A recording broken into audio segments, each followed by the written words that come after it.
trying to get deals done for buyers and sellers, and sometimes things can start to happen that, at least for me, get me a little anxious, get me a little worked up. Hey, this is Steven, Gulf Coast Multifamily.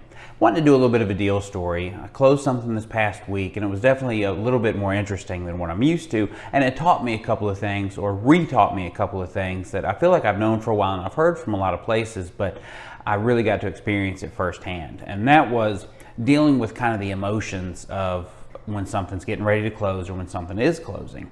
And it's very easy to get, at least for a broker, for somebody that works commission only, we're in sales, we're trying to get deals done for buyers and sellers, and sometimes things can start to happen that, at least for me, get me a little anxious, get me a little worked up, to the point to where this past deal, this past week, I actually ended up in the emergency room for a little while one night, waiting or thinking a deal was going to close, and I was so messed up and so sick over it, I ended up in the emergency room. Now, something else was going on and I got that taken care of and everything's fine, but it was still just the mindset that got me thinking something can't be right, something is going wrong. And the thing that I think I learned the most from this transaction is the future possibilities and the future relationships that each transaction builds on. So this particular seller, great, easy to work with, really enjoyed working with him, and absolutely looking forward to next thing he has to sell, next thing he wants to buy. I want to be there for him, I want to help him. I only work on apartments, but if he's got something different, if he's looking to do something, I'm looking to help this person because he was so great to work with. Now,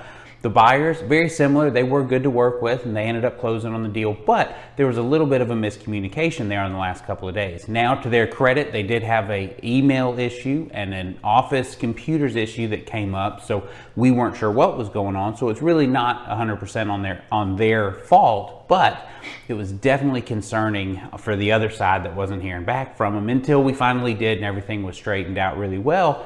But it just gives you that idea in your mind to think, like, how do I feel about each one of these people? How do I feel about this buyer and seller? How am I going to portray those feelings to the next buyer or seller that are potentially going under contract with them?